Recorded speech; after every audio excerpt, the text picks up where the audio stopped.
Oameni buni, dacă vreți așa un baie, o așa dita mai turnu, cu multă zăpă, ei bine, sidul se numește Samper Bar Josnix, adică numele meu de pe canalul meu. Și sunt și foarte multe mini. Al doilea sit se numește Like and Subscribe, ceea ce trebuie să faceți și voi. E bine, te spawnează într-așa o pădure și lângă este și un deal.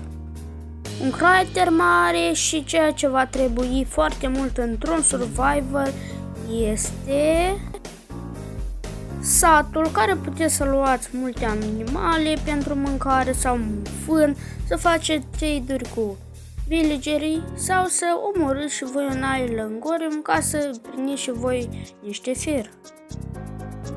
Nici cu minele nu o să aveți mari probleme. Al treilea sit este 2013. Se spawnează lângă o despărțitură de două biome. Aveți și un dita mai muntele pe care puteți să luați minereu. Cu minele la fel nu aveți o problemă. Ultimul sit este chiar 2025, care este unul bonus. Încercați singur și o să vedeți că este cel mai bun dintre toate.